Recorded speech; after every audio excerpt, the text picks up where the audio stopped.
What's good, Lucky Lefty Podcast? We are the Onora boys, and we are in the building. I'm Shaun Davis, the original Lucky Lefty. Malik, Zaire, brought to you by Onora Whiskey, OnoraWhiskey.com, that premium American whiskey, OnoraWhiskey.com. And if you drink, by all means, make sure you do so responsibly. Left looking like he just got a workout in with the Under Armour on. You know No, what I I'm just trying to saying? represent that new deal, that new apparel deal. Yo, CFB Nation, presented by Twisted Tea. You know, we give you audio edibles each and every day. Apple Podcast, Spotify, YouTube. Hit that thumbs up for us, man. We appreciate it. Leave all your comments.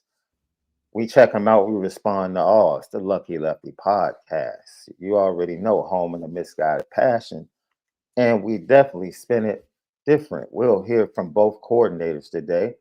Start to break down, really dig into this North Carolina State matchup. And,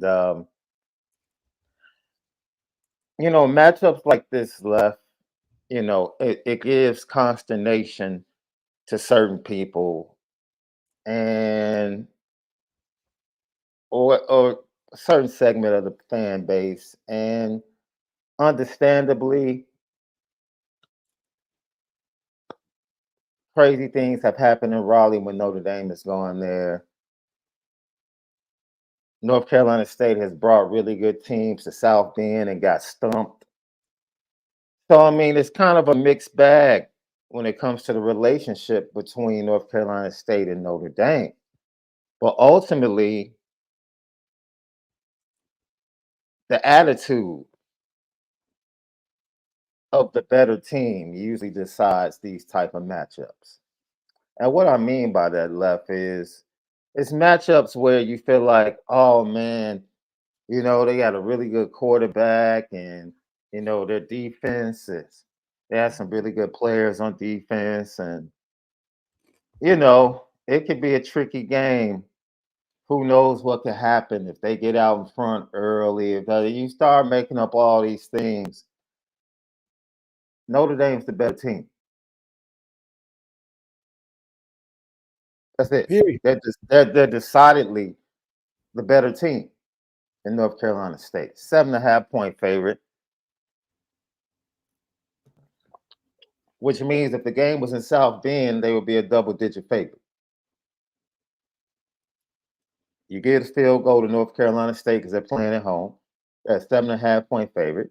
If the game was in South Bend, it'd be a double-digit spread. So what you look at is you start to find it. It's amazing how fans start to try and find reasons why things might not go well. And I'm encouraged because what I heard from players and coordinators is, our focus is on us. Right. Our focus is on us and making sure we do what we need to do. That's And right. I love hearing that from the coaches and the players headed into this matchup, Left. That's right. And I think it's finally the focus is about us, it's on us. And because of that mindset is starting to change and it can reverberate through the fan base as well, as that we don't have to feel as though we're going into all these games underhanded, not having enough resources, having huge question marks. We're going to each of these games with the identity of you got to stop what we're bringing to the table. And a lot of these teams are more worried than we should be worried going in. Yes, North Carolina State has all the home field advantage and the things that, they do well, but they're not a better team. So they gotta play their best. Obviously, they're gonna give us their best shot. But we still just gotta be who we are. We're not going into this game being like, well, if they stop our run, we're dead in the water. Or if they start throwing on us and then they start running on us. I mean, but at the end of the day, for our defense, pretty solid. There's concerns maybe here or there that are tiny questions, but from the first two games, we have seemed to cover some of those mistakes or those openings that we had last year defensively feel pretty good about how we're doing things now. And then offensively, we're not held back by anything necessary. So I feel pretty good going into the North Carolina State game, knowing that they got more problems on their hands than we do.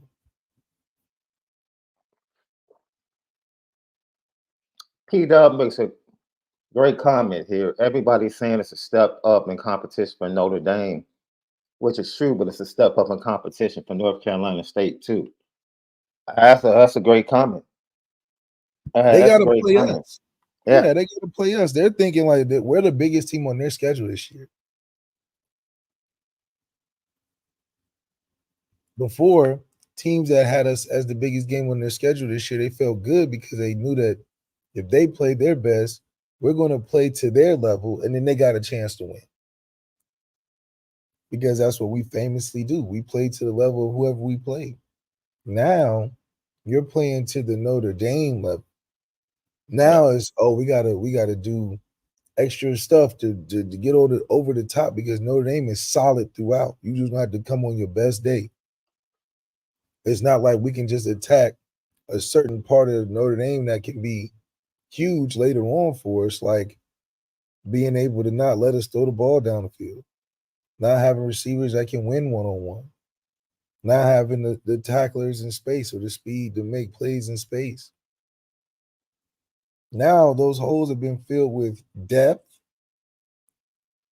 experience, and a team chemistry that we're working with right now where everybody's getting in. And so it's only making it harder and it's going to overwhelm teams as we get into the season that most college football teams are only 1.5 deep. Most college football, I would say 80% of college football teams are about 1.5 deep. Mm. Notre Dame is 2.5 deep. Where we can keep coming back and forth with production of equal or greater value with some of our young guys that may pop on the scene. So I do think that alone is a great job by Marcus Freeman being equipped going into a tough season with a tough schedule. And I think he started the process. We talked about running to the light yesterday. He didn't wait until the end of his first year to start running to the light. He recognized things in the middle of last season, corrected them, and started making preparations to what he needed to do to prepare for this season. And that's what you have to do.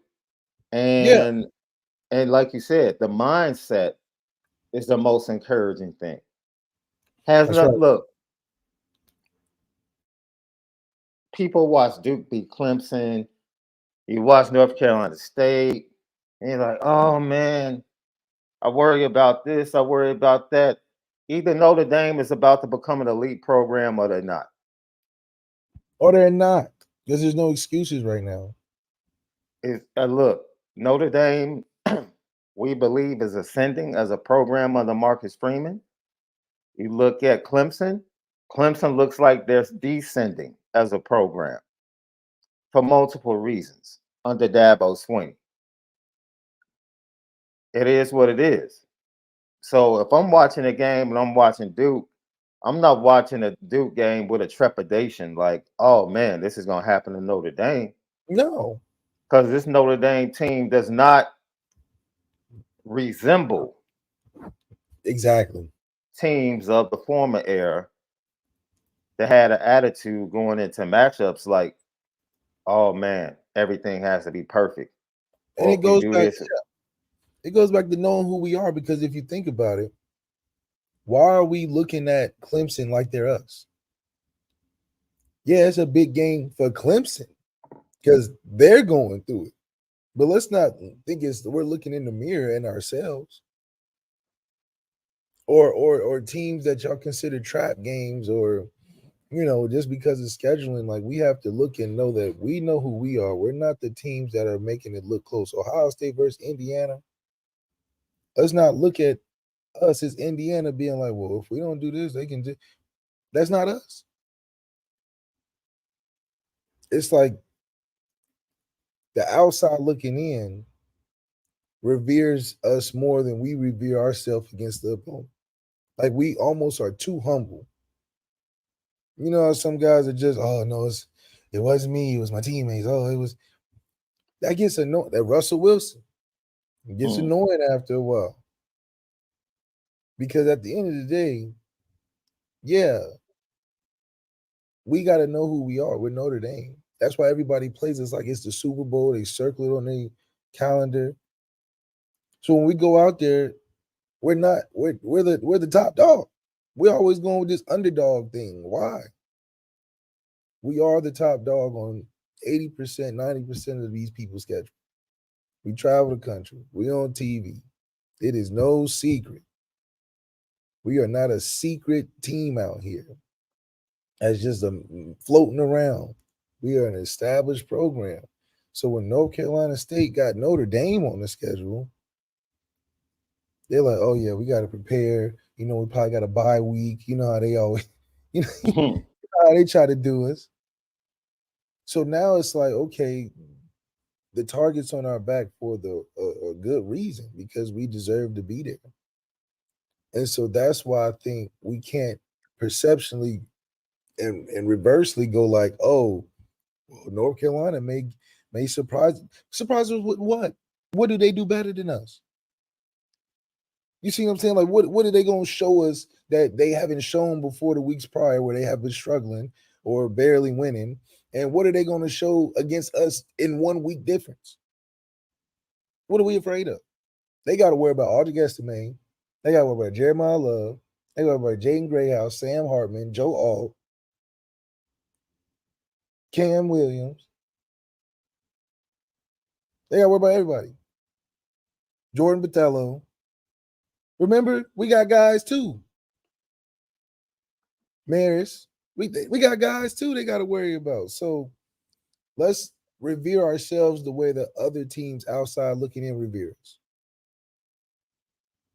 We look at ourselves thinking we the cat, but we really the lion in the mirror. Everybody think we a lion, but we think we the cat. We the lion. So Duke, yeah, they're doing good, but so what? Duke is not said to be winning a national championship this year. We're in the talks. We got the potential. Duke don't got the potential. So why are we acting like Duke gonna sit there and show us something like like they're gonna be undefeated this year? Like what are we talking about? Duke may finish 8-5 this year. Something and that's like good that. for them. And that's but we're not projected to finish 8-5 though. That's the difference. That's why I'm like, hold on, wait a minute. We're not projected to be 8-5, guys. Like we're playoffs, and remember, we're supposed to be hoisting the trophy.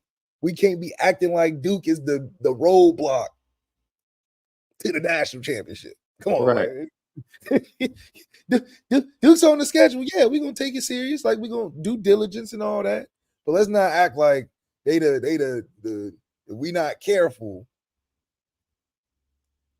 It's Duke. It's a basketball school. Now, if this was basketball, I'd be like, yeah, they gonna give us something crazy. But this is football. That's what you know what? You know what's so funny about that? This is when like the old feeling creeps up. Right. Because you start the season and the fan base is like, we got Sam Hartman. We good. We good. We got Sam Hartman. Yeah.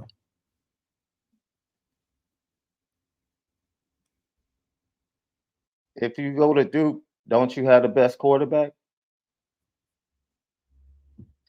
Don't you have the best quarterback this weekend in Raleigh? So what happened? What happened to we got Sam Hartman confidence? Yeah. What happens to that? I could see if it was Caleb Williams coming to town. No, they was putting up Sam Hartman next to Caleb Williams on them graphics. Well, above Caleb Williams, but yeah. What?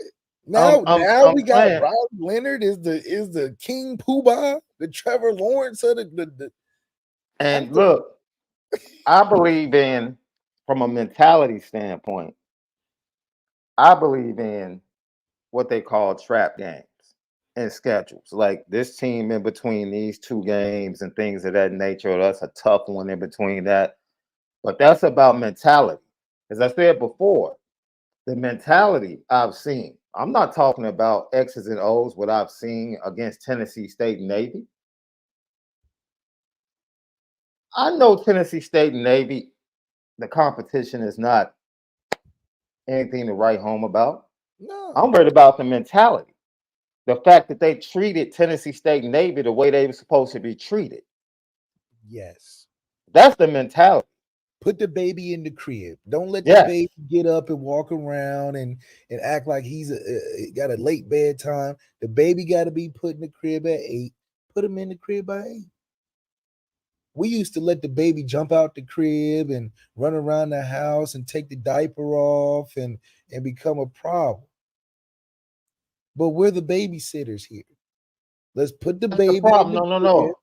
We're supposed to treat teams like that, like we were their dad. But we were acting like babysitters. See, we treated There you Tennessee go. State and Navy like we were their daddies. Get your tail in the bed, and you better not get up. Cut the lights off. Cut the TV off. Yeah, cut TV off. Cut TV off. That's the way we're supposed to treat them. The way we treat them this year. Oh man. But previously, we were treating them like, "But come on, Johnny. Come Yeah. on, Johnny. Please, Yeah. please. Could you give me the toy? Could you please go to bed? Straight Could up. you? Could you please lay down for us?" Yeah, please lay down. Close your eyes, please. Yeah. Yeah, we putting hands to butts. It don't even take hand to butt. You know, bro. My pops had this look. My pops is, bro. I'm a grown man. My pop still has a look. Yeah, it's just this stuff. Like as a grown man, my pops can look at me and I'm like, "Let me shut up, man. Let me go ahead. Yeah, Let me go ahead and shut up. Ain't even that Let, serious. let me shut up because I know I just went too far." That's right. You That's know, right. and So I can calm down. It's not even that serious. you know, and that's all North Carolina State is. North Carolina State is me. Right. They're the more mature team. They're just a little bit better, a little bit older. It's just a little bit. Yeah, you in high school now. You're not the middle You know school. what I'm saying? You're And in high so school. instead of taking that type of whooping, they just know when to shut up. They know when it's over. And at some point in this game, They can Notre concede. They'll Dame, concede. yes, they need to feel, man, you know what? Let's put our backups in. Yeah, it's over, game. man. What? Yeah. When it's 42-17, yeah, okay, go ahead. And it's middle of the third, and you start seeing that Steve Angeli roll out there. That's us telling you, all right, it's time to end this. It's time to end it. Put your backups in, or we'll run it up again. Yeah. When Steve Angeli come in the game, middle of the third quarter, beginning of the fourth, it's time to pack it up. Let our young guys get the feel in. Let some guys make some plays, but it's over with, and that's how we got to carry all the games that we know we're better. We know we're supposed to win. It's hilarious, man, because when you think about it,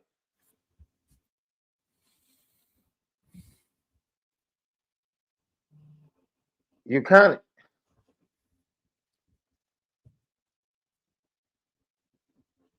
somebody in the chat asked me to talk about Brian Kelly, and look, I watched on Monday. Was that Monday night or Sunday night? That was Sunday night. I watched that game Sunday night, and I'm sitting here like, this is so familiar. Like I'm watching LSU in that game, and I'm just looking at their players like, this is so familiar.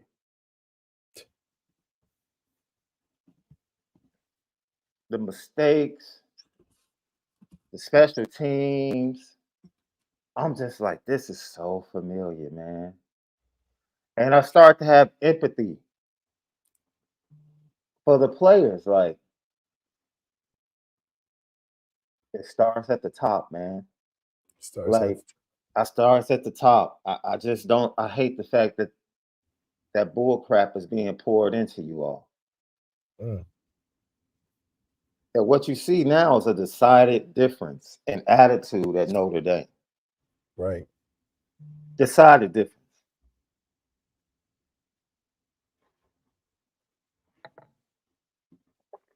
Decided difference, love. So let's go to Al Golden. Brennan Armstrong, best quarterback they've faced thus far. Al Golden was asked about the challenge of stopping Brennan Armstrong, who 9 carries, 96 yards against Connecticut. Once again, the last two words of that sentence I just spoke need to be highlighted. Mm. 9 for 96 against Connecticut. This is not Connecticut. Al Golden, how are you going to stop the quarterback from North Carolina State? Experienced, right? He plays with poise. He's got the arm talent to get the ball, to push the ball vertical. He can make his progressions, and then he can create on the run. In addition to that, he's a very good runner. As a back. So again, a lot of challenges there.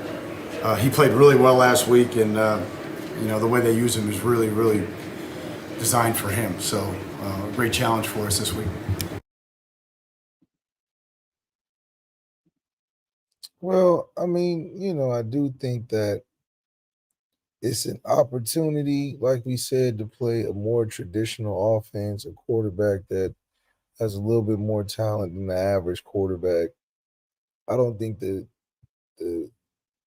we're changing anything from a philosophical standpoint or identity issue where we got to scramble to find an answer. I think we got our answers. It's just a matter of executing for us because it's not about them. They got some pieces, but nothing that's going to overwhelm us to where, we might make a mistake here or there, but it's not going to be enough to have us be like, what are we going to do?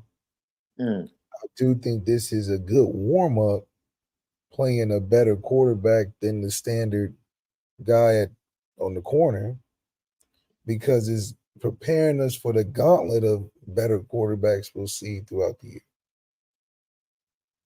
And especially a guy that can run and throw. He'll run around and stuff, and we need to be good at, for the first time this week of the season, keeping our rush lanes, doing a good job of not letting them create extra time outside the pocket because, all these kids nowadays want to be like Brett Favre and Patrick Mahomes and run around. So how are we doing that rally into the football? Make him uncomfortable, getting 20, 30 yards behind the line of scrimmage, running around, scrambling. So I think these are great opportunities for Al Golden to work on his different blitz packages versus better quarterbacks and seeing what affects them.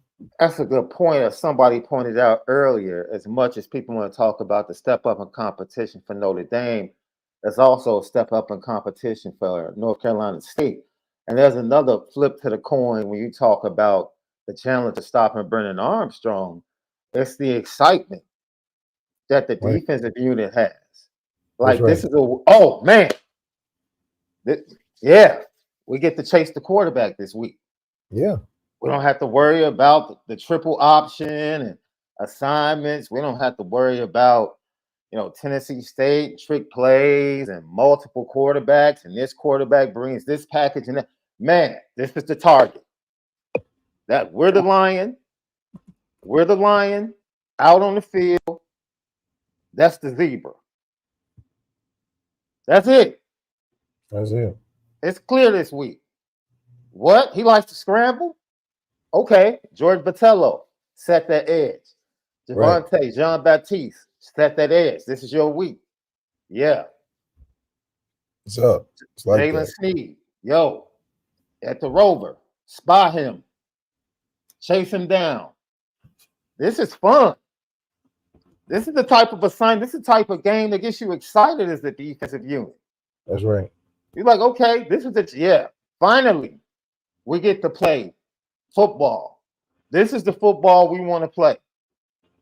We want to use our team speed. So I think that's the flip side as well. As much as it's a challenge, it's a chance to unleash the hounds on defense for Notre Dame. 100%. I think this is what most of the guys are accustomed to wanting to do anyway. Pin their ears back, play the run, play the pass, chase the quarterback. Not have these specialized schemes where they got to have so much attention to detail for a specific job, because if you don't, you'll blow the whole game up, So this is what the games that John Baptiste wanted to come to Notre Dame for, the games that our transfers wanted to be a part of, is being on a good team and being on the other side of the coin when it comes to playing big games. Yeah. And in the ACC, Notre Dame playing anybody in there is a big game. And for a guy like Sam Hartman to finally be the rabbit with the gun, I'm sure he's super excited to face these ACC teams now that he went from the worst in the college in ACC for the Wake Forest to first with Notre Dame, and we're like 27-2 against ACC teams. So he's probably ready to run up the numbers and add another 5,000 yards against ACC teams that he already has. It's funny you mentioned that, Lefty Podcast, because Notre Dame coaches and players were asked about Sam Hartman's struggles against North Carolina State, which was kind of strange, but they were asked like, yo, have you guys talked to Sam about his struggles? And the consensus was, no. I mean, for what? We haven't struggled against the ACC, just like you said. Like maybe that was his struggle there. And it reminds me, Left, when I was a freshman, we played a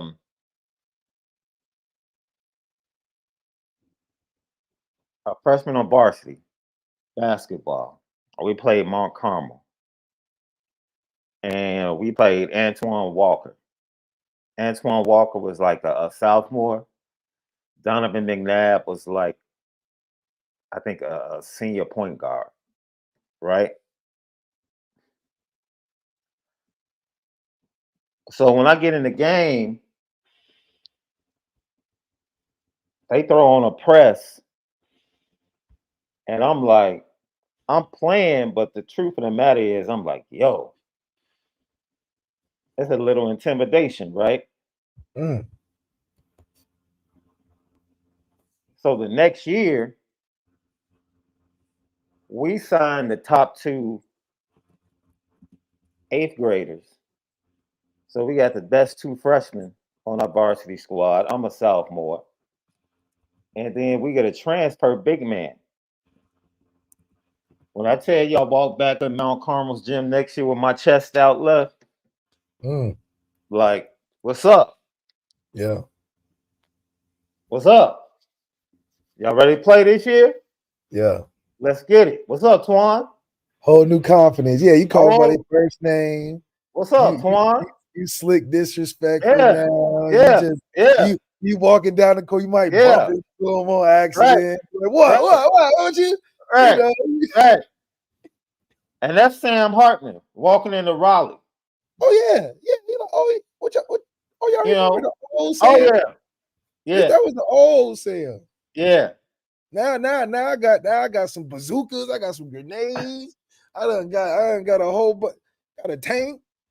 He rolling into Raleigh strapped up like he's Batman. And everybody used to laugh at little Sam Hartman. Oh, little old Sam Hartman getting his little yards, a little Wake Forest with his little receivers and his no threat to nobody, you know. Yeah. You know, Sam's like, hey, remember when I used to walk in with no run game? And y'all used to be blitz happy? Oh yeah, y'all tearing my ass up. Playing exotic on the back. Around and different looks. Y'all thought I was Peyton, man. I'm over here pre-snapping. Safety coming up to the line of safety, jumping up at the line of scrimmage, trying to make me back. And Y'all falling on me all hard and hitting me after the play. Yeah. Do that. Keep doing that. Do all that. Yeah. Do all that. Do all that. Keep that same energy. Keep that same energy. Yeah. Go ahead and jump around. You're gonna jump into something you don't want to be part of. But see, I got a little bit of 7. I got a little bit of 7. Yeah. Then I'm gonna sprinkle a little bit of 12. I'm gonna sprinkle a little bit of 3. Yep. Okay. Then I'm gonna sprinkle a little bit of 24. And then while y'all concerned about that, right? You don't remember what I used to. And just when y'all think, oh, we gotta take away Jaden Thomas, that's his favorite receiver. Here come the freshman. There's Rico. There's Jaden. Wait a minute. This drive, I'm just gonna go strictly to the tight end. Yes. Strictly to the tight ends. Bam, middle of field. Y'all talking stuff? Oh, do I have to run it again? Do I have to put Aldridge just for a 4-minute drive? Oh yeah, and just run left and right all day? Because y'all want to, okay. And then come third quarter, end of the third. All right, the Angeli train. You're gonna start rolling him out there. They bring out the Angeli train in the third quarter on the road. Ooh, well, they're gonna have to look. You talking about breaking teams early. Don't let Angeli go in there and run up some numbers. Because we done took y'all out too early, I think you're getting out over your skis a little bit. A little bit, yeah, definitely. But Angeli running up numbers. But it goes back to us knowing who we are. We should be the better team this weekend. We seem to know what we're good at and have fail safes. You got a fail safe when you got 4 strong running backs and a great offensive line, and then you throw in a capable quarterback that's so in control of what he's doing, got a lot of poise. He can mess around and get you out of tight situations. So now everything's at your fingertips. And I think that's what's going to make the difference in the game, where they're going to rely on Brendan Armstrong to win it. We don't have to rely on Sam to win it. We can win it in multiple ways. Oh, they're definitely going to try to spread Notre Dame out and let Brendan Armstrong use his legs and try to run the ball. Look, Notre Dame, teams try to run the ball against Notre Dame because that's the best way to attack Notre Dame. Yeah. That's the best way. And they know that they have to, Brendan Armstrong has to look like Shedeur Sanders out there.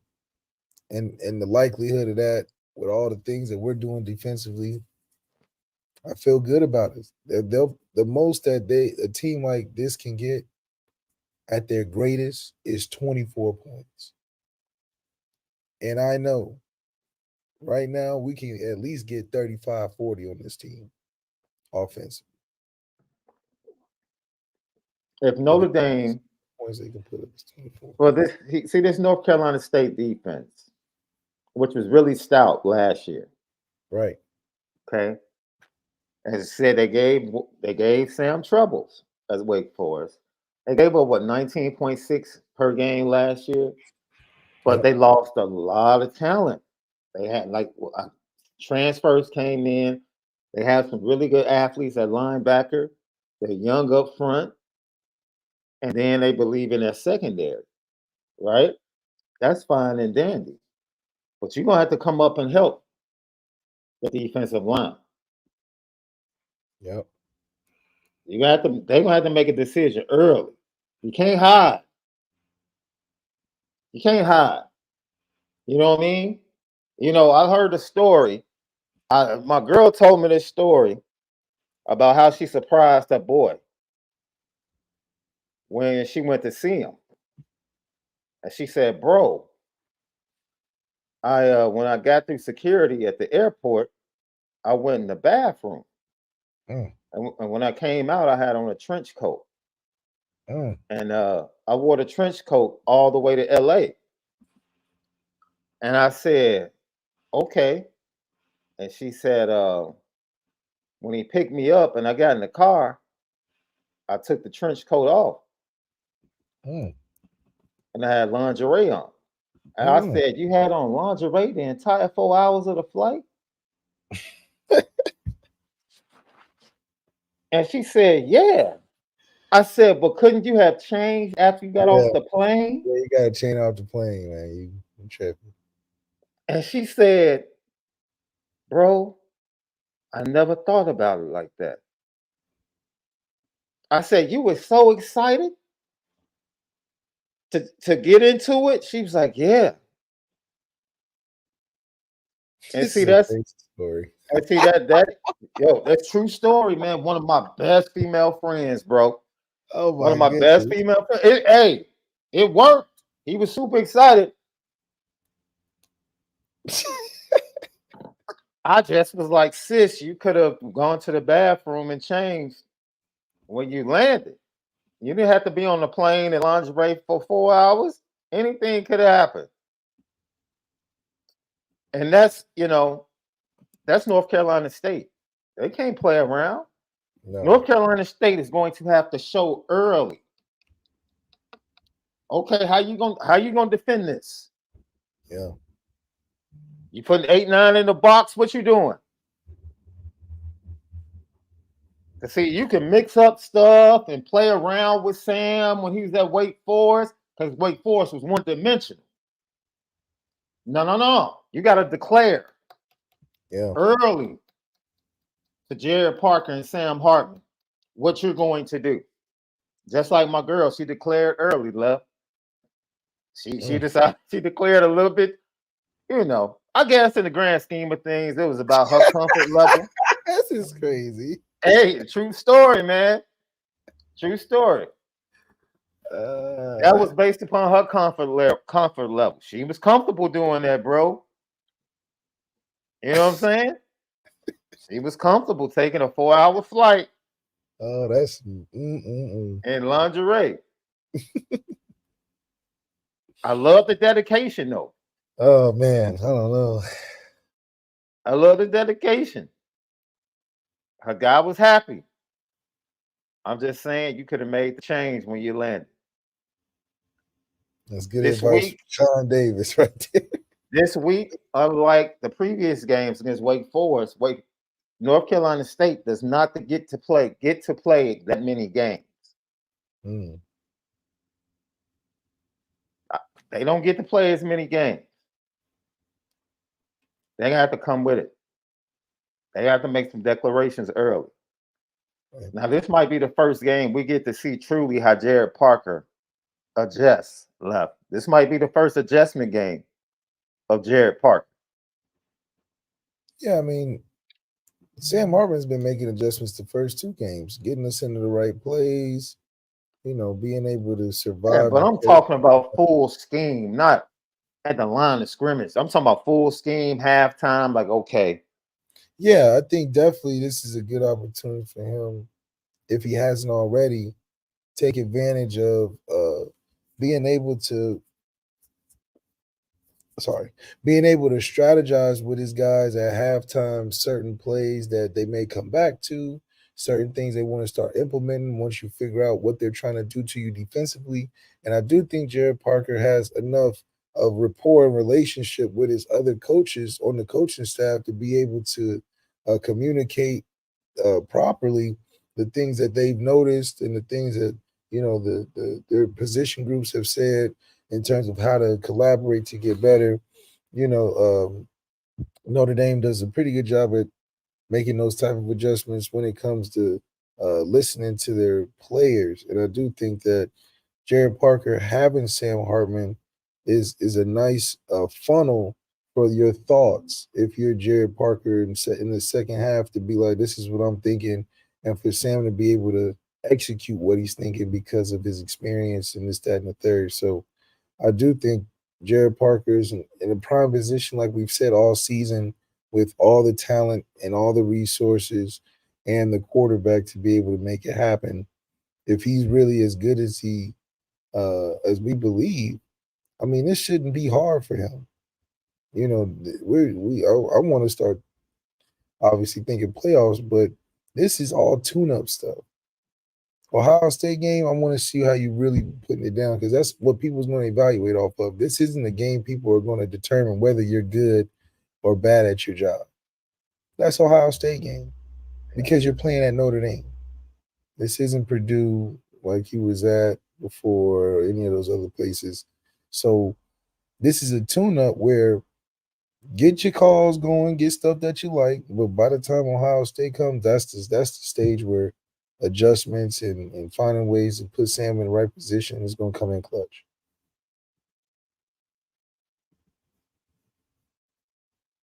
Lucky Lefty Podcast. It's amazing that Gerard Parker in the first 2 weeks has looked really comfortable. He really has. And I think having Sam Hartman as his quarterback has made that a seamless transition into the offensive coordinator position for him at Notre Dame. And he talked about his quarterback going into this game.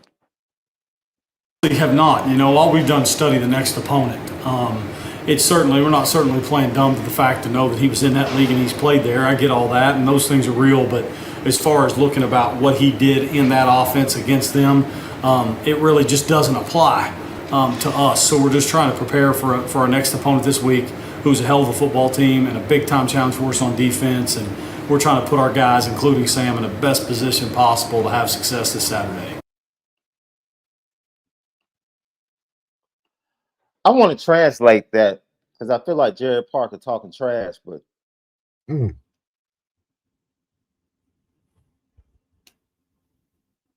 you want me to translate it? Yeah, I think he was going. Yeah, you got it. Yeah, Gerard Parker just told Wait, do the same stuff y'all were doing.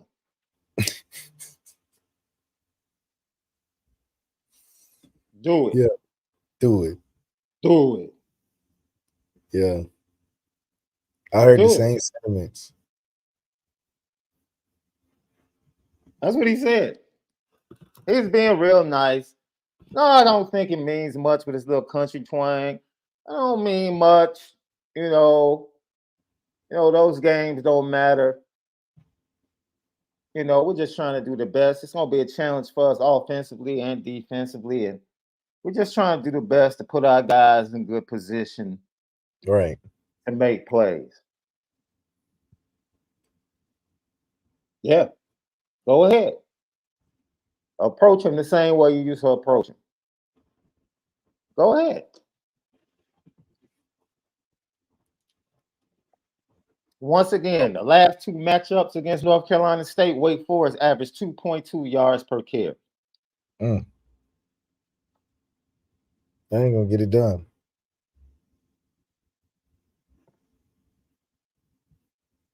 That is not going to get it done. And Sam Hartman was still able to put up over 24 points.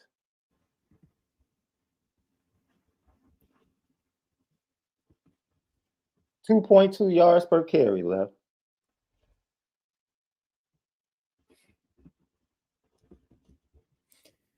Well, I think it all speaks to what an upgrade looks like for a guy that I think is going to gain a lot of respect, because he's playing on our offense. People will start looking at Sam a little differently as the time goes on, because right now it's going to be undeniable from the things we're able to give him as a resource and his access to all the talent mixed with the staff in the right time, right place. This will go down as one of the better transfers situations that we've had at Notre Dame, and I think it will set a great precedent for future transfers to look at and be like, well, look at what we did with Sam Hartman. I don't think it'd be the Joe Burrow transfer impact. That was all-time great. But I think we'll be in good company of the results we can get with a Sam Hartman coming in Notre Dame at this time and place. Well, Orgeron was gone like 2 years later. I don't even know if the Joe Burrow transfer really impacted LSU long term. No, not long term. Well, I think the success of some people that ain't never been there, probably messed that up. I don't think it was a Joe Burrow thing. I think it was more of head coach got a little bit too high up on try to fly too close to the sun. That's Oh what yeah. Oh, Eddie was feeling himself and feeling others right. a little bit too much. And I think Marcus Freeman, I think he's young enough early in his career to where he probably can keep it rolling a good 5, 6, 7 years after. So Hey, he'll, Gerard Parker. Gerard Parker. Let's hear from him about the answer. How do you answer this defense, and what are you going to do? You've already solved those questions, but until you get in those fires, you want to make sure those guys have confidence to pull from. I think it's probably more of we tell our guys all the time, like there's only one way to operate. Like if we want to wake up in the morning and expect good things are going to happen, not wonder if they're not. To be fair, right? Like we're going to wake up every morning and expect good things to happen. We have really good staff. We have really good players that are playing with a lot of confidence. We got to trust those guys. And then they got to know, yes, adversity will come, adversity will hit. It has during fall camp. We've got to be ready for those moments and then calling our leadership, calling our coaching staff, calling our people to solve those problems and get the job done to make sure we somehow find a way to get one more point than our opponent. That's the whole deal. So we'll embrace those moments, but we certainly want to wake up and expect great things to happen and then be ready to answer when they don't. Yeah, that's how you answer conflict. Things being more difficult. This is the toughest defense you face. How do you answer that? Well, we go out and we expect. Wait a minute, this is the difference right here. And download this, Notre Dame fans, because we know you haven't heard this from a coach here at Notre Dame in over a decade. We wake up expecting great things. Yep. Download that into your spirit. That's something to live by. We wake up expecting to do great things. That could be the Sam Hartman effect because, let's be honest, I don't care if Notre Dame was moving the ball. Even if you got inside the 10-yard line with Tyler Buckner, you were nervous. That's right. We felt like Cade Klubnik in Clemson. It's like Cade Klubnik. Clemson fans, they can move the ball. They move the ball in the bowl game, and what happened? Turnovers. They move the ball against Tennessee in the bowl game. Turnovers, penalties. They face Duke. They move the ball. What happens? Turnovers, penalties. Yep. It's just really uneasy as a team and as a fan base, man, when you can't have confidence. Sam Hartman gives you a confidence that no matter the situation, no matter where you are on the field, we're gonna be in the right play.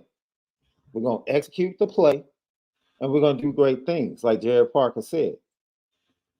And that's why this attitude that Notre Dame has is so refreshing as a team. It's refreshing to hear. It's refreshing to see them go out there and execute in the first 2 games, regardless of what the competition was. And as the competition steps up, like they said, they're worried about themselves, their efficiency, how they perform. And if they perform, and if they bring their A game, their B game, the game is a foregone conclusion. Yeah. It's a foregone conclusion. Why? Because they are decidedly the better team. They're decidedly the better team. Lefty Podcast.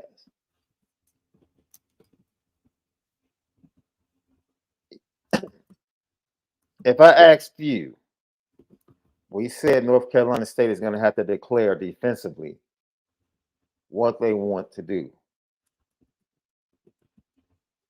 What would you expect that to be?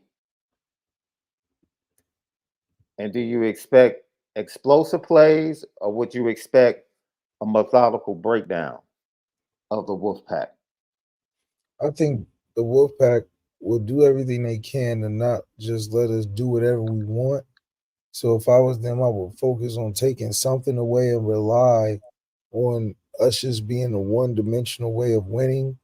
So I would obviously try to get on the run game, which would naturally be different than preparing for a team under Sam Hartman, because usually you're scheming up for him.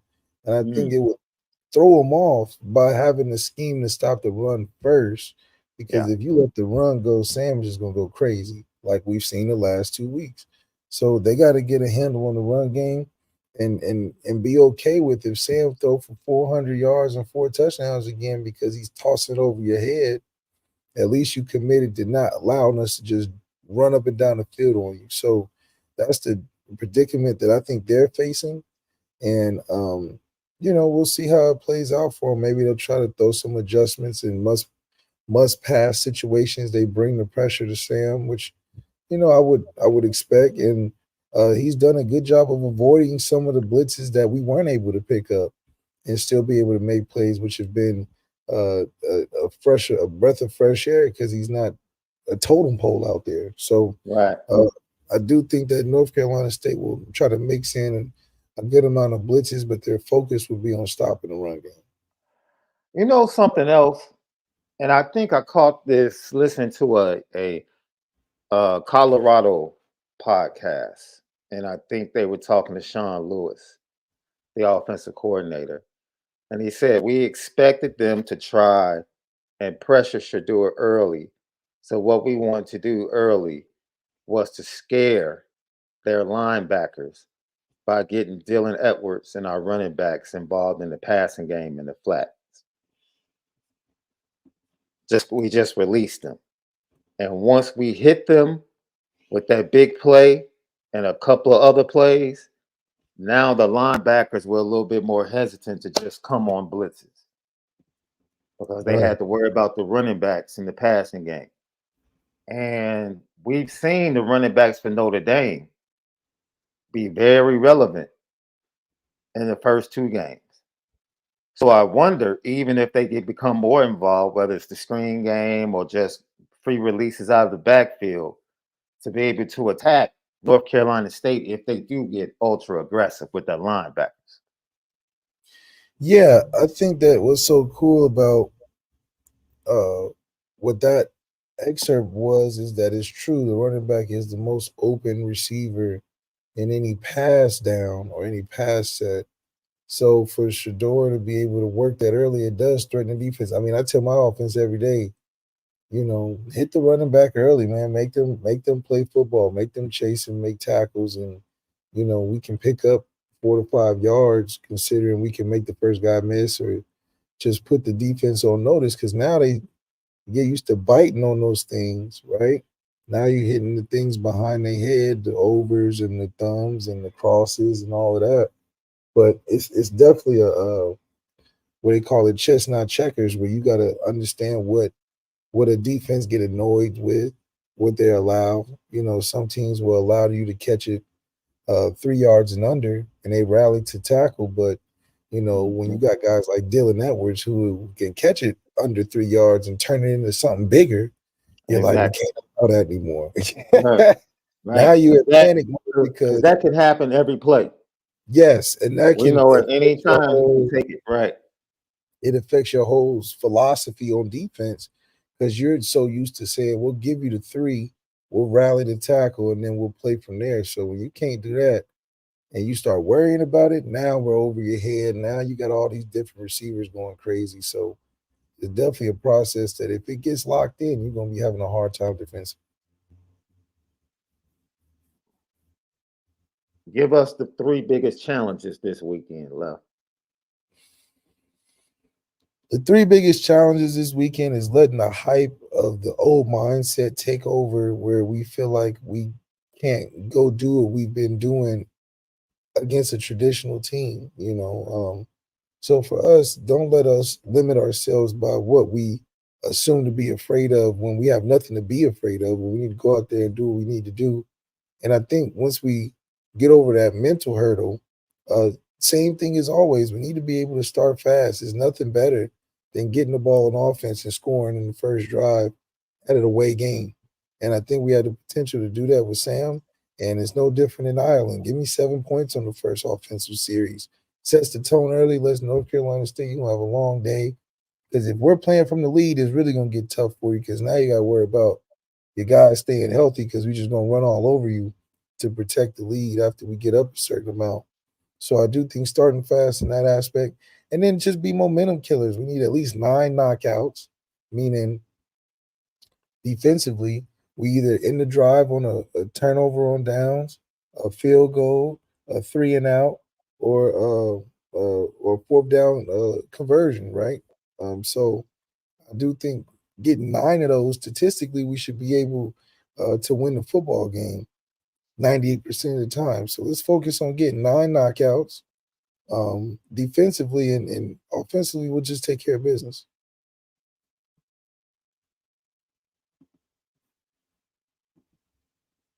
You just made me think about something. Actually, I think it's this tire company here in Chicago named Bell Tire. They have a promotion going for this Bears-Packers game left. You get a full set of tires for free if the Bears get 5 turnovers. Mm. And I'm listening to the commercial like, what? I'm like, come on, man. Y'all could have came up with a better parlay than that. 5 turnovers? I'm like, y'all they must really think Jordan Love stinks.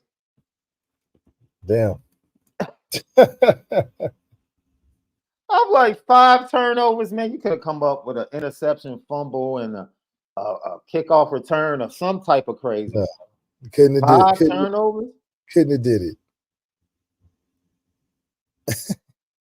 Man, Lucky Lefty Podcast. It is going to be an early start. And you know what? I'm not really tripping on the early start, bro. No, we should be prepared and built for anything this season. Hurricane. Why do people not like early starts, bro? I don't get it. It's not my favorite start. Have a nice breakfast. Sit down. That's right. If you got a good team, I don't care when they play. Matter of fact, get it over with. Give me the rest of my day. Yeah. I'm done by 2. If I want to watch another game, I can watch another game. The Big Ten schedule is pretty weak. They play bad teams. My Illini play Kansas on Friday night. So, hey, give me the rest of my day. I get to take my wife on a nice little date. Trying to tell you. See? Because usually it's a night game or it's a 3:30 start. This means it's not done until 6 left. Right? And then I'm interested in the night schedule because it's a prime time game. So that's my Saturday. And the missus is like, oh man. Early starts mean I get to do both things, left. I get to see a Notre Dame win, and I get to take my wife to a nice steakhouse. Look at that. Everybody wins when Notre Dame plays early. Winner, chicken dinner. So, man, get you a nice little breakfast. Wake up early. You can still be in your PJs, and Notre Dame go up 14. Look at that. Hey, that's the way it is. Lucky Lefty Podcast. When we come back, whoa, Josh Pate going at Dabo Swinney. And Caleb Williams coming back for his senior year. Would he really do it? It's Lucky Lefty Podcast. Welcome back, Lucky Lefty Podcast. We are brought to you by CFB Nation. Yeah, and CFB Nation is presented by Twisted Tea.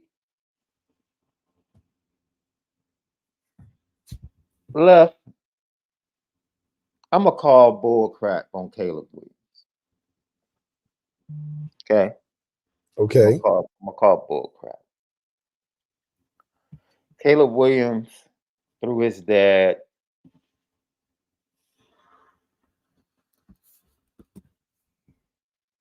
is making it known, which I don't think is going to happen, right? Because the Carolina Panthers are going to end up being one of the worst teams along with the Texans, and they both have the quarterbacks. Yes. They both have the quarterbacks.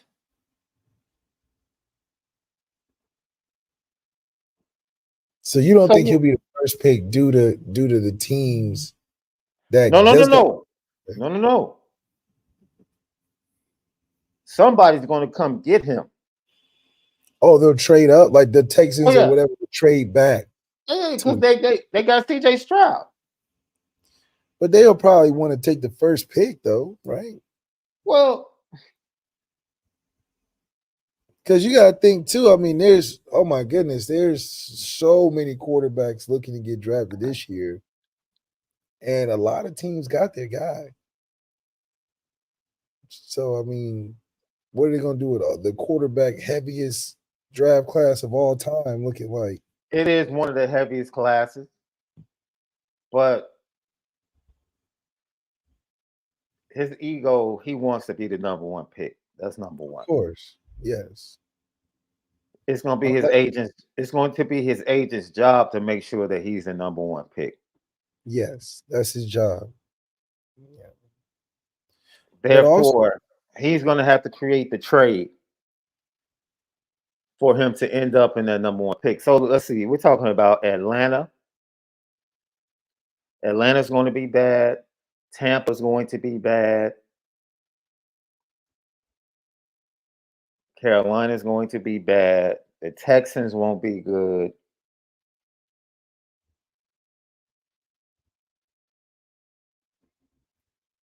Who am I missing? Vikings may be bad. Kirk Cousins can't do it all this year. Can't win the division. Nah, they won't be. They won't be top 5 pick bad. They don't have a run game though. They just lost Dalvin. They gave Dalvin away. So I call cap on him. I know the NIL money is great. I definitely know the USC campus is great, and I know he is. I know he is thoroughly enjoying the LA lifestyle because he is their 2023 version of Matt Leinart. Yeah, he is like he's a star out there. He's cooler than Matt Leinart though. Yeah, he is. He's bigger than Matthew Stafford. For sure. Out in LA. Yeah. And Matthew Stafford won a Super Bowl. Yeah, but Matthew Stafford was never LA. He was just he played for the team, you know. And now, like he doesn't have to share the papers, but Dante is gonna get a little bit of a print. Dante's he's gonna get a little print in LA. He's gonna get a little bit. But dude, you don't forego being the number one pick. You just don't. Right. You just don't. And Drake May is not going first, dude. Y'all can stop. If they take Drake May first, it'll be like taking Mitchell Trubisky first over Patrick Mahomes. You know, the league don't learn any lessons, so I wouldn't be surprised. That would be the biggest mistake in the world. Don't be surprised, Shaun. You know they'll I'm just telling you. Try to do it. I'm just telling you. People try, man. Those two dudes are not. No. Mm-mm.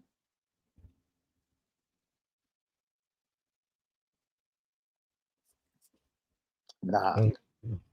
Nah. They're not equal. They're just. I know people try to put them on the same tier and all that. They're gonna do it, Shaun. You're gonna be mad as hell. No, I mean people try to put Sam Hartman on the same level with Caleb Williams. So it's like when people try to talk their way out of. Remember, they tried to talk their way out of Bryce Young being the best quarterback. He's too small. He's this. He's that. Like, dude, stop. Stop playing. Draft the dude. So I call cap on that. How do you see it? Yeah, would you? I know NIL has changed everything in college football left.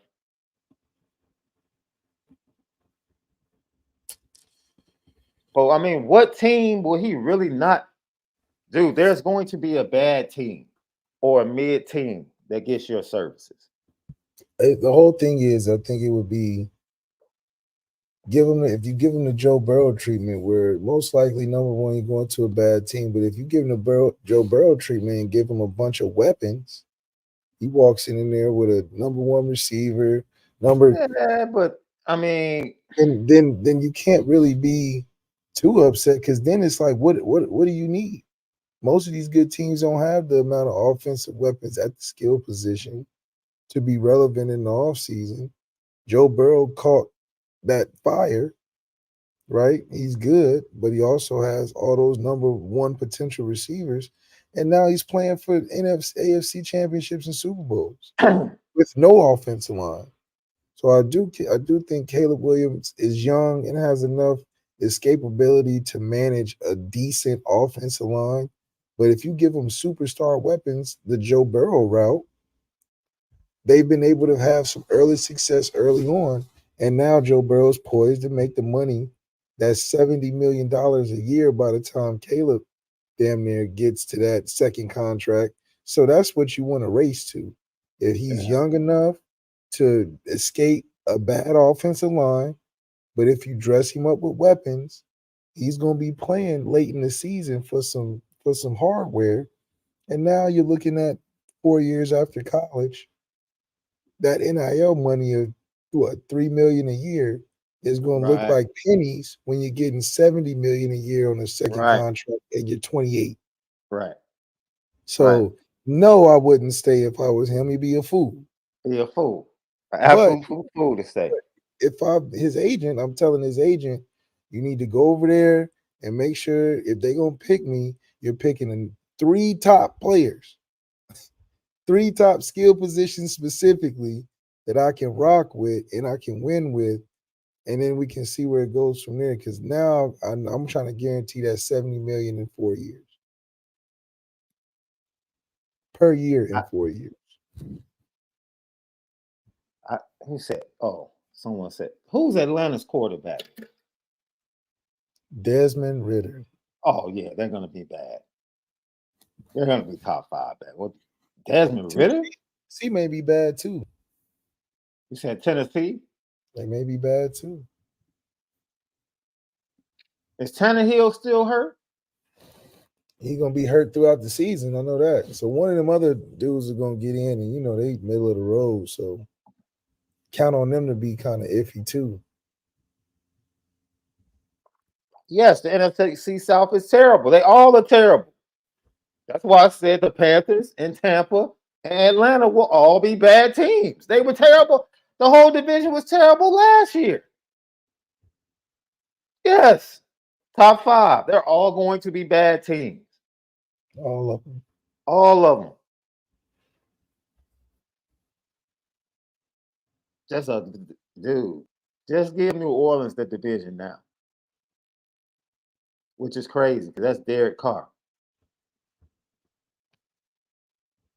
Definitely the worst division of quarterbacks in the NFL.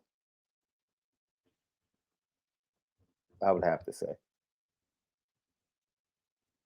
Josh Pate went to task. I don't know if you saw this, Left. He went to task on Dabo Swinney. I haven't seen it. He basically told Dabo Swinney, hey, man, shut up and retire. Oh. Like, if you got a problem with NIL and the day players get paid is the day you quit coaching, that's what he said. Oh, that's what he said. That's true. If you don't like the transfer portal, then stop taking Clemson through all this and just quit. Well, that sounds about right to me. You know what? Yeah. Stop playing with it. Because it ain't changing. Yeah. And your ideology behind it is not gonna move the needle anymore. Your whole stance on good stewardship at Clemson can't last like it does at Notre Dame. It's like, bro, You don't pull a gun out unless you're ready to shoot it. Right now, Dabo's standing there with the gun like this. Yeah. You selling wolf tickets, dog. What you doing? You ran your mouth. You pulled your gun out, talking about what you're gonna do if this happens. Guys already getting paid. Heck, Shador just picked up a Mercedes NIL, if I'm not mistaken. Quick, too, after one game. So players already getting paid. Transfer portal is lit. Your quarterback got a car deal already. You lost 12 people to the portal last year off your roster, but you only brought in one. You pulled out your gun, which is your big mouth. When you gonna shoot it? Quit. Yeah, Quit.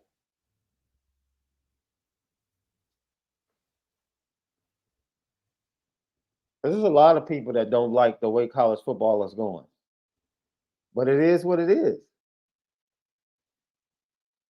It is what it is. You and I have debated NIL, left. Yeah. I don't particularly like certain things. You're all good with the open market.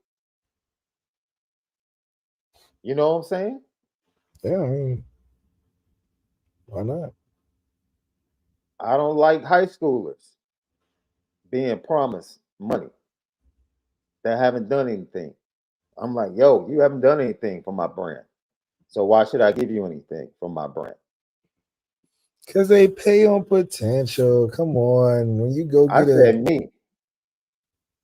But that applies to outside of sports too, though. That applies everywhere. You get paid for what you're going to do. Yeah, you get paid for what you're going to do. But this is not I'm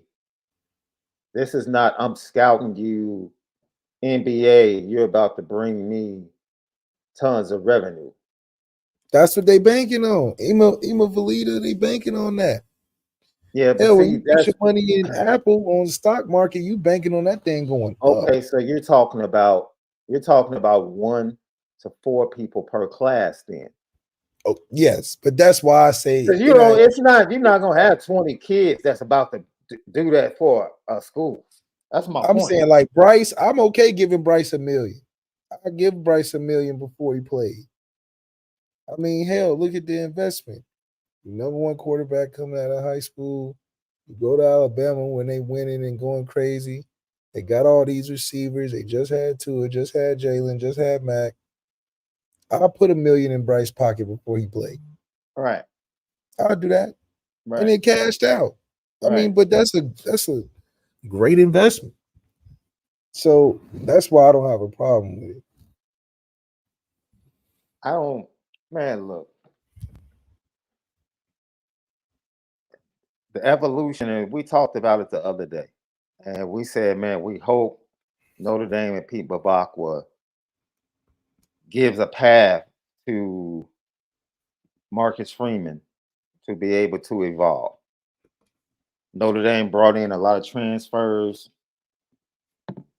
this year, especially defensively. They got a big-time transfer at quarterback. We question whether or not they might have to go back to the portal for another quarterback next year.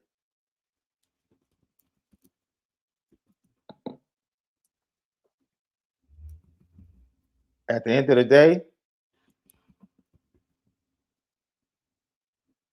if you're not changing, I don't know what else to tell you. Yeah.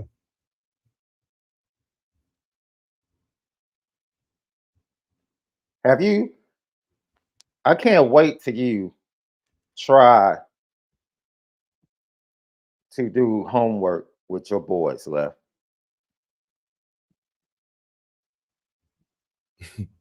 I can't wait, Left. I'll never forget. I'm sitting there and I'm watching my daughter do homework her sophomore year of high school. And So she's right. Classes still now. And what'd you say? They got all these AP classes now, so I don't know. Man, they had them back then. So, and my daughter is doing this math, right? And I'm like, yo, so I'm looking at what she's doing on paper, and I'm like, why are you doing all that? The answer is such and so, such and so. Right. And she's like, this is new math. This is the way they want us to do it. This is the way they want us to work it out. New math.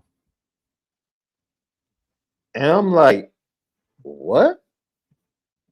I'm like, but I'm like, you don't have to do all that. You can just do this.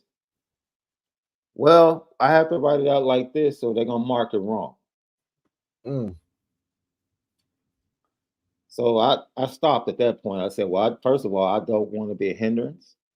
And I definitely don't want you to get it wrong. You're in trouble, yeah. So I ended up talking to another teacher about it a couple of days later, and she said, yes, they're changing the way things are done and written out because they're trying to change the way the next generation thinks. Like when you change the process, you ultimately affect the way they think and process information. And I said, okay. What the hell is going on here? I said, yo, this is bigger than just knowing the answer. Then you start thinking conspiracy theory then, right, Left? Oh yeah, I mean, you know, I'm already on the homeschool tip, so Right. So I'm like, okay. And this new way of looking at college football, like Chip Kelly, didn't he throw a fit yesterday on LA radio about the clock? Like, Chip, teams were scoring points like crazy all over the place. What are you talking about? Yeah. Like, why are you complaining? You just don't have a quarterback. That's all. Because you don't hear nobody else saying that. And you're too scared to just go ahead and depend on the freshman. You're too much of a wimp. Just throw Dante Moore in there and rock out. And rock out. And grow. Let the program grow with him. Caleb will be going next year. He should own the city. For real. But sometimes you get, that's what I'm saying. Like with my daughter, I got caught up in the process. Hey, things have changed. This is the big picture education and what they want moving into the future. College football has already decided what they want moving into the future. You don't have to sit down and get deep with it. It's already been decided. Expansion is here next season. It is what it is. The transfer portal is going to be even more lit once the expansion hits 12.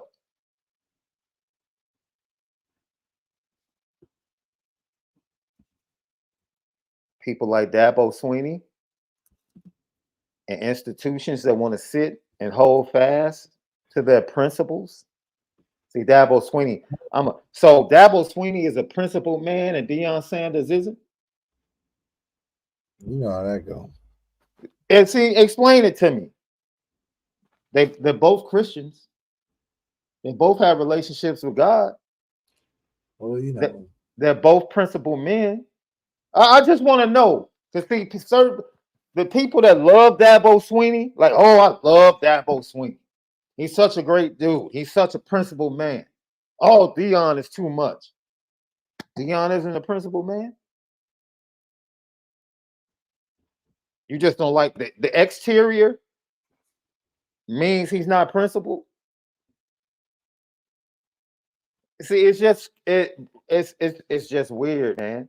I don't really think it's the problem of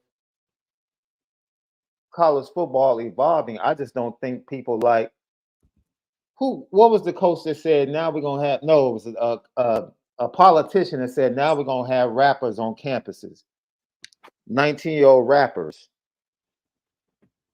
driving SUVs.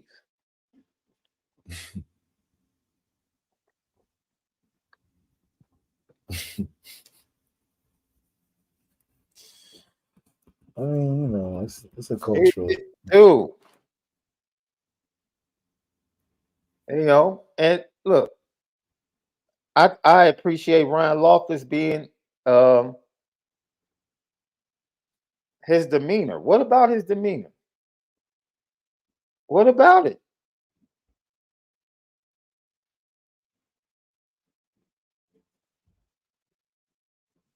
I grew up on the south side of Chicago. Do you know how many Deion Sanders I grew up with? Oh yeah, From, that's every from a personality standpoint. That's every third person. You know what I'm saying? That's every third person. Like you That's got every third person. So to me, that's my point. To somebody else, they're like, "Oh, Deion is too much," and I'm like, "Dude, I grew up with heck. I got, dude.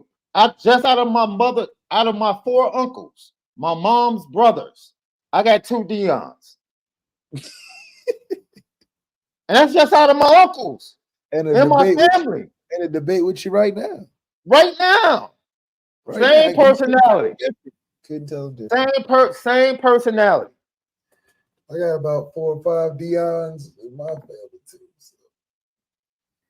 That's a great question. That's just funny. Deion's an archetype, but there is no difference. There is no difference between Deion and Marcus Freeman. They're principled men. Yeah.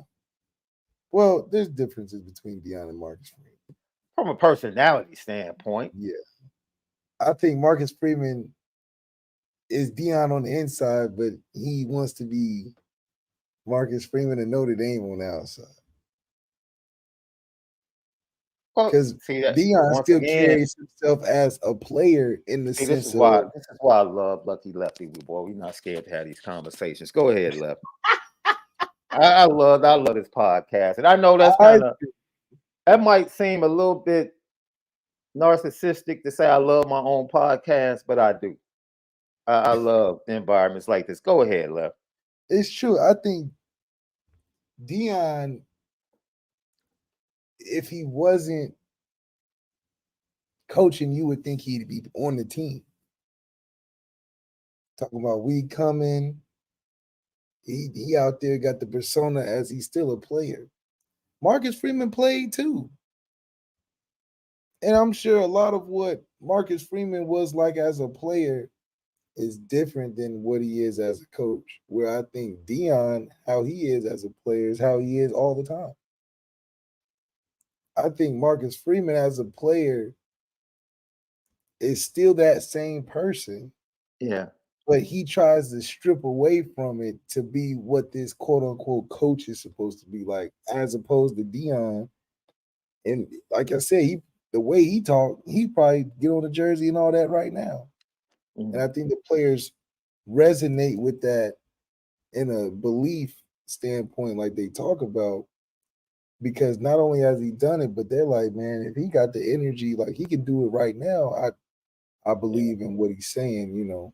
Whereas Marcus Freeman is more on a, you crossed over to the other side, but we get you though. You know, we get what you're trying to do. You're trying to become something, you know, of what they say the coach is supposed to be on a standard level.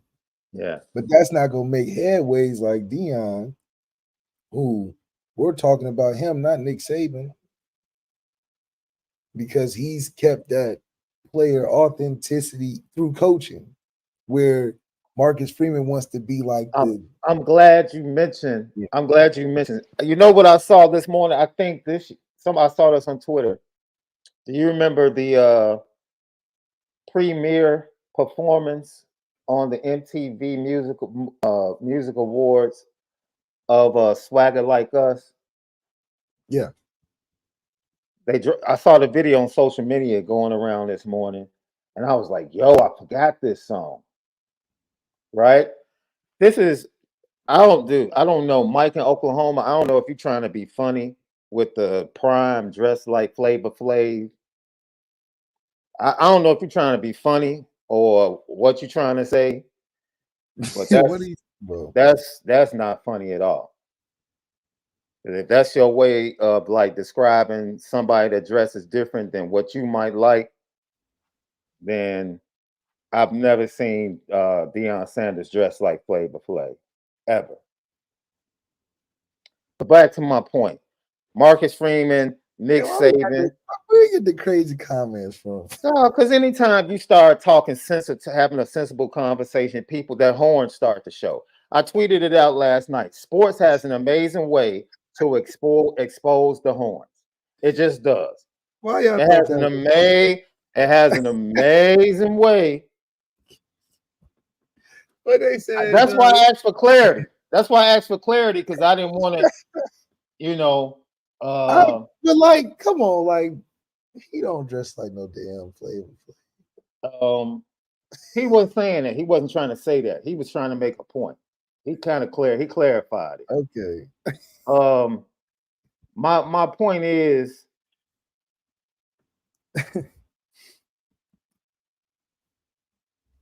and Michael Parks, that prime time drug dealer thing, I don't understand that either, because I don't think prime is a drug. People say smoke. Boy, people say some wild stuff, boy. Look, this is my point. Yeah, you gotta get to the point, because Nick Saban has swag. Yes, it's a different swag. It's a different swag. Marcus Freeman has swag. It's a different swag. That's the beautiful thing about that song. T.I.J. and Kanye all have a different swag. Like T.I.'s Southern swag, trap music swag is totally different than Jay's New York hustler, smooth out. And then it's different than Kanye's wild out, crazy, Midwest Chicago. And that's the beautiful thing about these coaches. But most great coaches have swag. Right. If you really look at Lou Holtz had a swagger about him, dog. Right. I mean, they still talking about Lou Holtz swag today. Absolutely. And people in their ignorance don't know how to respect swag. They get caught up on the exterior instead of just respecting the swag, especially if you don't understand the swag. Right. If you don't understand the swag, you don't understand it. But don't try and describe it in a corny way, and then you come across looking crazy. That's what happens to most people. They try to explain swag they don't understand, or they try to describe swag they don't understand, and then they come across looking crazy, and then when they get called to the carpet on what they say, then they get offensive. That's why somebody in the chat said, don't dare compare Marcus Freeman to Deion Sanders. Why? Yeah, why? Marcus Freeman is somehow such a much better human than Deion Sanders? Based upon what? I don't know. Because the last I checked, all have sinned and fallen short. I know y'all don't think your head coach is like sitting on a throne of gold. Man, don't get me started, bro. Because I remember vividly arguing with Penn State fans about 15 years ago, bro, about, oh no, we got the cleanest program in the world. Joe Pa does this, Joe Pa does that. Joe Pa is clean. And then what happened? All the stuff started coming out, dog. Come on, man. Stop. Marcus Freeman is a man. Stop propping this dude up just because he's your head coach. Look at Pat Fitzgerald. He has hella swag. He's great for Notre Dame, but don't start putting that dude up on no pedestal, man. Don't do that. Don't do that. Let that man be. Let that man develop his own legacy. We are blessed to have somebody. We never. Brian Kelly had no swag. None. None as a head coach. We are blessed to have a head coach that has swag in his own way. He has swag in his own way. He doesn't need to be like Deion Sanders. He doesn't need to be like Nick Saban. Heck, I would even say when he first jumped on the scene, Dabo had swag. Yeah. Had a type of swag. He had swag at quarterback. That's why. Dabo had a type of swag.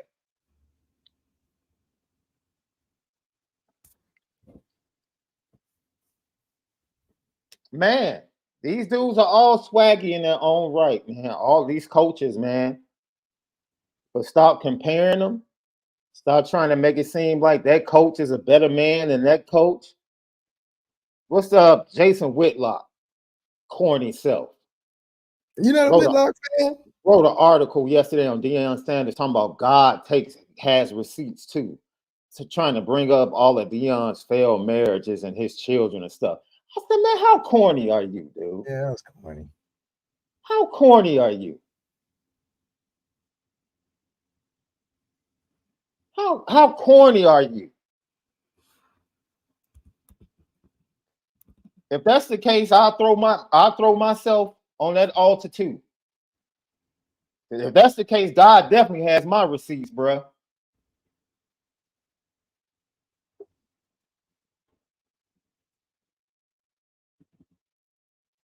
Dude, I'm telling you, man.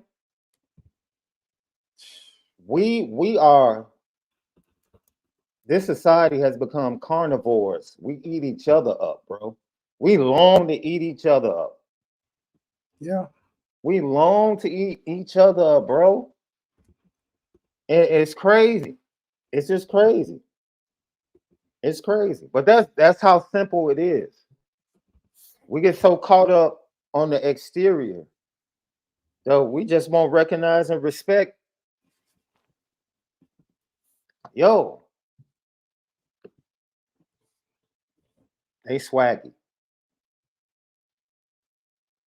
Heck, I feel like if you can put Prime and Nick Saban in an Aflac commercial, you might as well throw Marcus Freeman in an Aflac commercial. Give Marcus Freeman that Wendy's commercial. That's what you need to do. Them Wendy's commercials be hard.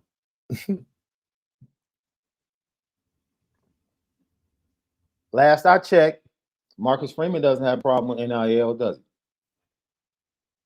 No. He doesn't have a problem with transfer portal. Matter of fact, he's trying to get some help. He's reaching out for help. Deion Sanders doesn't have a problem with transfer portal. Nick Saban definitely don't have a problem with transfer portal. Nick Saban talks about NFL, but he's fronting. Because like you said, Bryce got what? A meal? Before he even played. Before he even played. Kirby definitely don't have a problem with NIL. That's how he got to the top. So basically, all the swaggy coaches they act different. They talk different. All the swaggy coaches are the guys that are up to speed and not shying away from how it's changing. Thank you. They're not pretending like they're above it. They're like, no, we about to do it. What's up? Who trying to make this money with your boy, trying to win? Thank you. And the only one that's trying to still be he could be swaggy and not skip with the times. No. You can't wearing them back. See, he's still wearing baggy jeans or still rocking Jabos, thinking that's in right now. That's Dabo. That's over with, bro. They moved on. It's over with, man. They moved on. Better get them Amiris out. You better get them Amiris out. You better get them Balenciaga big old shoes. You better get them Cartier buffs. Yeah. You get them come up with the times, man. Shoot, boy. And if you think Deion Sanders is loud, don't come see me around my uncles. You don't need to, please don't come to the barbecue with me around my cousins. Because if you think Deion Sanders is loud, it's a totally different SD2 mics around his cousins. Yeah. Totally different.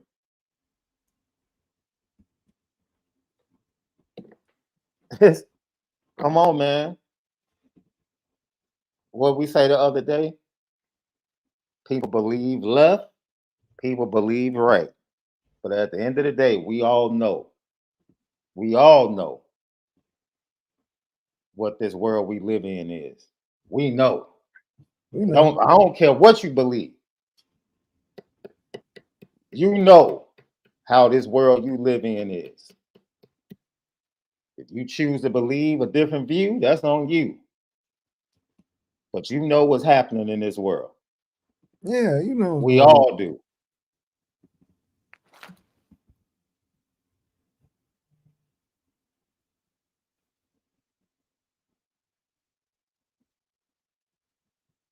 You know what I'm saying? I just don't, and maybe I'm wrong, Lef. Maybe I'm wrong. Because I don't put famous people on pedestals. I don't put coaches on pedestals. I don't do that. I don't do that. I don't do that, man. I look at you as a man and as a woman and as a human being. Period. Period. And my best conversations in life have come with some of the most controversial people ever. Said ever? Dude, one of the best. I've had two of the best conversations, life conversations ever with Louis Farrakhan. Two.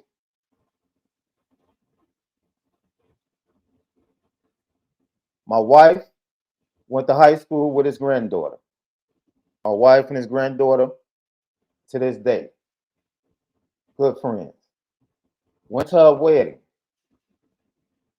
Was at the reception, sitting by myself. My wife had gotten up to go talk to her friends. He sits down and talks to me for 20 minutes about my life. I was in college, bro. He talks to me about my life, what I want to do, and determination. He didn't know me from Adam, bro. I ended up seeing him like 10 years later at like their anniversary party or something. The dude remembered me from the reception and asked me, you said you wanted to get into this. Did you take the steps to do it? So, dude, all that other stuff that everybody outside feels about him, this, that, and other, blah, blah, blah. I can have and respect people that I don't agree with on an ideology standpoint, dog. If you can't sit down and have good life conversation with people you don't agree with, there's something wrong with your human side, bro. It's something wrong with you as a human, man. Yeah. Everybody's not going to agree on life. But if you can't sit down with just respect and talk about life, then something's wrong. Something's wrong. And I know some people in this chat are going to be like, oh, I can't stand him. He's anti-Semitic. Dude, you have every right to not say like that. You can't change that moment in my life and the impact it had.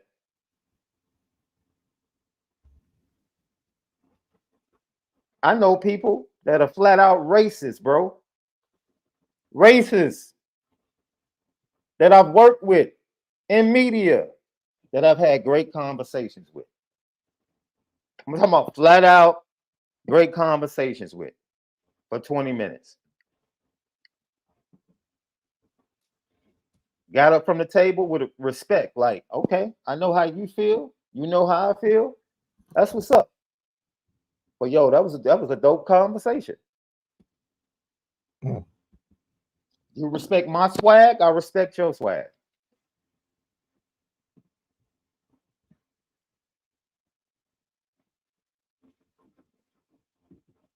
Hey man, it is what it is. I would much rather you tell me up front, this is how you feel, and I know, than to play games around me and dance around me.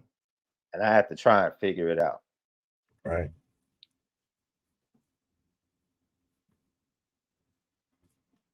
That's right. I would rather you be Deion Sanders, Marcus Freeman, Nick Saban, Kirby Smart, instead of being Trent Dilfer. Ha! That's a good one. I said it. I said it. That was a good one. Be whoever you are. Stay within your skin. Don't hate the game. Don't hate the player. That was a good one. Be you. Oh, Shaun. All these dudes got swag. All these dudes are honest about who they are. And principled men. All the coaches I named. This corny dude, Trent Dilfer, come in. I ain't gonna let this happen. Man, you about to get ran over. Shut up. Yeah. I'm calling out names. It don't matter. Your player's still leaving.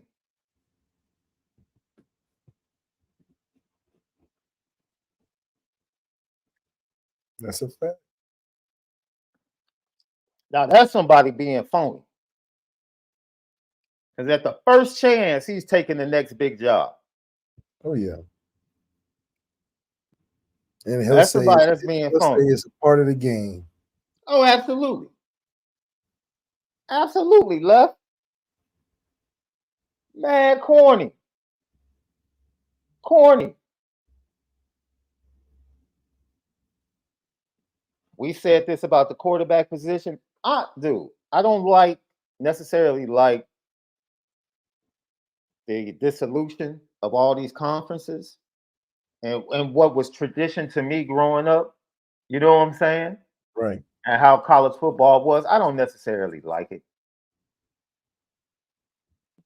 But it's business. It's business. And that's the way it's going. I didn't necessarily like expansion to 12, but it's business. And it's where it's going. Yeah. The thing I love the most is college football, regardless of how it looks, regardless of how big the playoffs are, regardless of whether or not it's a running clock, Chip Kelly. No matter what the changes are, NIL, whatever, my love is for college football. That's it. My love is for college football. And like we said, it's a quarterback heaven in college football now. It's a coaching heaven. You have some very charismatic coaches in different ways. Or shall I say some very swaggy coaches. Yeah. In college football, man. There's some swagged out coaches in college football right now, bro. Swagged out. All over the place. That cat, Jim Harbaugh, is grumpy swag, dude. Yeah. Consistent swag. He is grumpy swag. That's him. Grumpy swag. That cat, Brett Bielema, swaggy than a mug at Illinois. That cat, Brett Bielema, hits his chest like, I'm the only coach. No coach in the Big Ten has more Big Ten championships than me. And I'm like, God, dog, he's right. That goes a long way, too. Like, dude, I think that dude is tied. I think he's tied. I had to look it up. Like, this dude is tied with Ryan Day. Like, God, dog. Yeah. Old boy in Minnesota with the row your boat thing. With the cardigan. Swagged out. Mm-hmm. Swagged out. So, all I'm saying, just enjoy it, man. Yeah. Don't fall into that media trap, man. Or this dude talks too much. All that, man, dude. Fall for that crap. Don't fall for that crap. They're all men.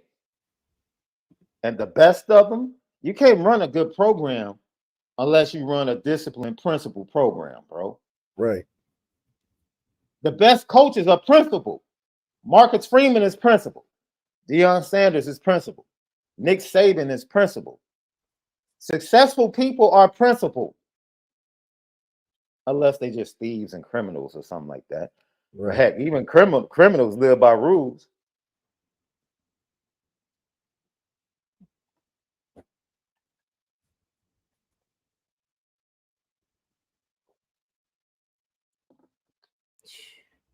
This man, I'm telling you, bro. This has become. I heard who was that? Mad Dog that jumps on ESPN sometimes. Oh, Mad Dog. Oh man, he's crazy. He's like I love him, but I'm Deion'd out. Like, what does that mean? What does that mean? Like, what does that mean? Like, you're really trying to say something culturally that you don't want to say. Go ahead and say it. What are you saying? You're Deion'd out. What does that mean?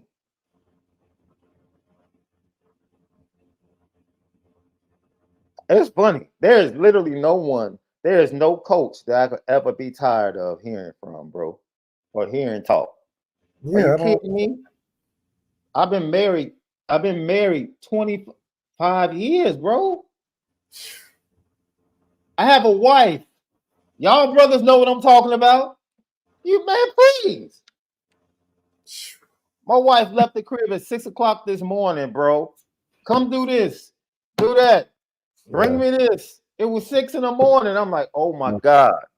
Yeah. That's all the time. Y'all brothers know what I'm saying. Y'all brothers know what I'm saying. If you have a significant, bro, are you kidding me? It's all the time. There's no one in society that I could get worn out hearing from, bro. Not when you're married. No, that's facts. I mean, if you got a significant other, you hearing from her all day, every day, bro. And if you're not tired of that, you still want to live with that and be with that. Yeah, nothing. Yeah, nothing. Yeah, no, you're right. I can deal with Deion Sanders. Mm-hmm. I can deal with anybody else in the public eye. That's a break. Deion a break when you got something like that.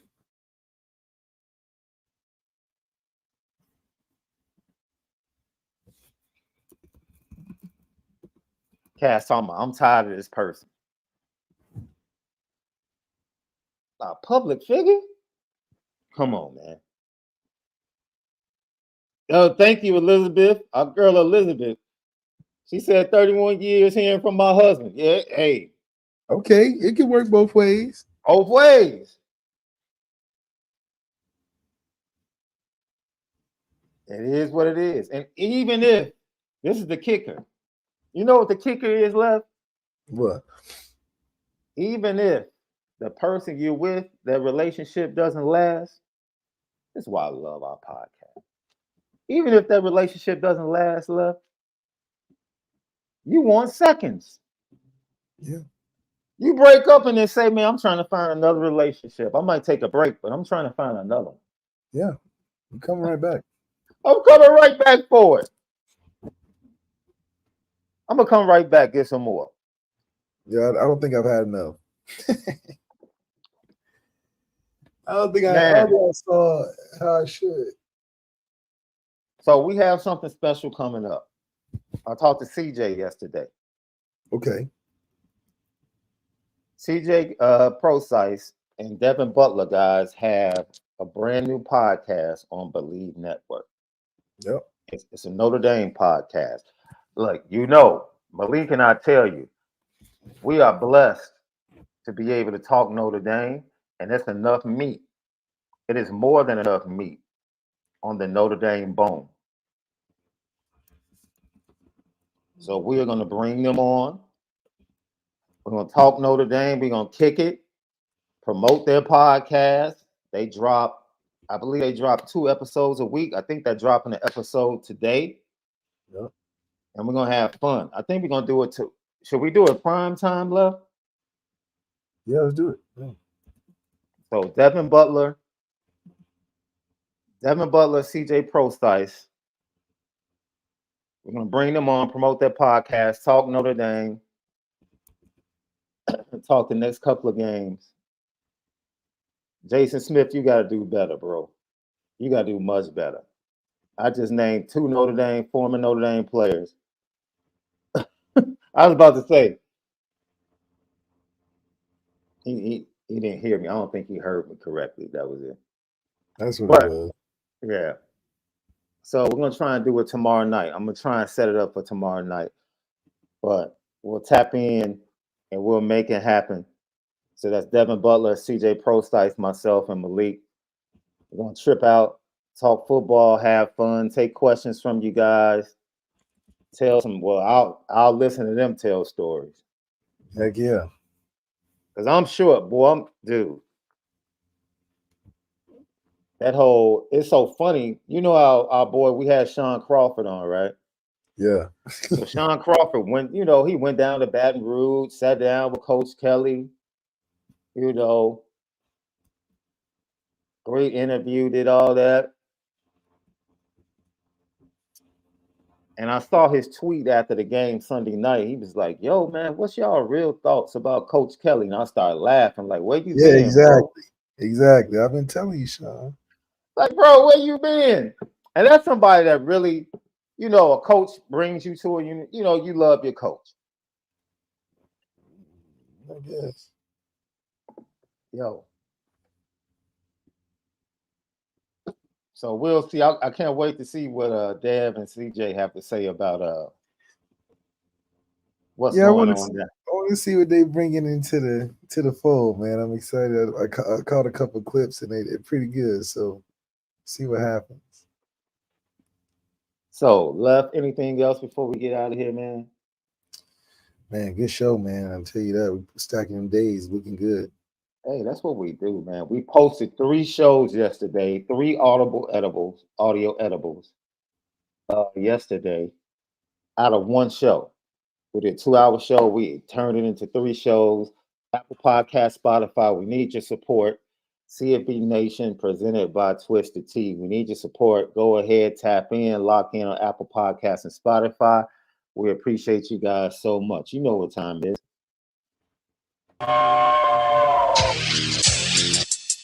Petticoat,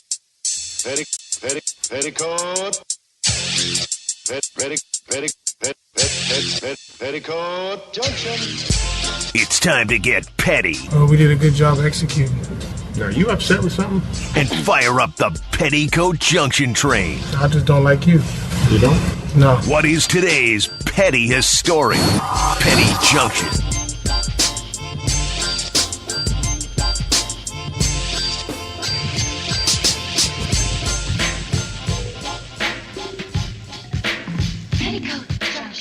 Yeah, Petty Junction, Petty Story of the Day, brought to you by Onora Whiskey and OnoraWhiskey.com, that premium American whiskey at OnoraWhiskey.com. So the story comes out of Omaha, Nebraska, bro. I don't know if you read about this or saw the audio going around the internet. A man called 911 and reported an inebriated driver driving the wrong way on the expressway, not knowing that he was calling on himself. Oh my God. He was so inebriated, Left, that he believed everybody else on the expressway was driving the wrong way and called 911 to report.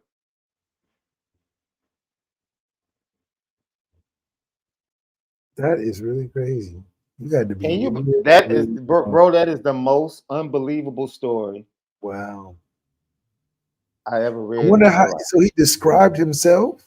Like, how did he describe the car and all that? That's crazy. Yes, it was a very short call though. Yeah, it gotta be, because what are you talking about? It was a very short call, it was like 911, and he was kind of like, man, I'm on highway such and so right here, and there's a guy there's a driver driving the wrong way. And once the police got there, they pulled him over. They said, sir, were you the individual that called? And he was like, yeah. He was like, "But you do realize you're the person driving the wrong way." Oh my God. Hey, dude, and we always say if you drive, drink and drive, make sure you drive responsibly. But That's crazy. oh man, bro. Get whatever you get on that one. That's silly.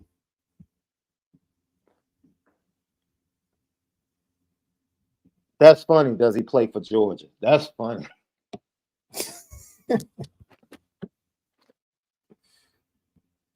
That's hilarious. Does he play for Georgia? Hey man, Kirby's gonna have to clean that up, bro.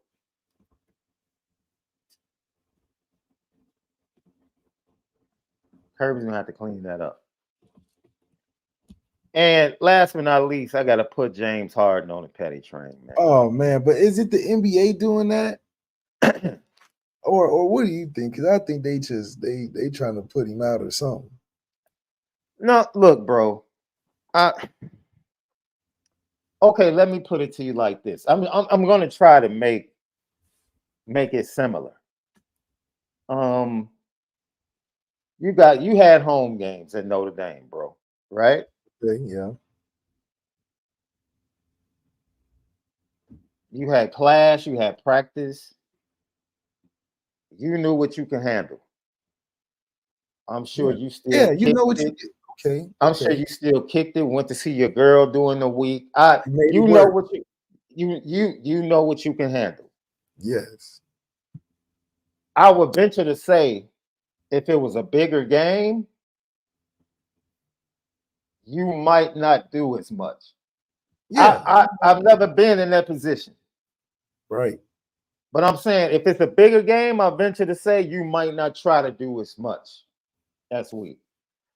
So I just think he struggles with. I really don't think he gives a darn about winning. That's interesting. And if that's the case, then it's up to the teams to be able to measure how much that league guy wants to win. Right. You know, so because you're the one paying them. Yeah, you pay him. So, you know, if you have a guy that's your best player and he wants to be in the strip club during the playoff series. It's just you're not committed in belief that you want to win. And that's who he is. You know, I don't have a problem with him being, I think James Harden is very honest about who he is. That's why I don't have a problem.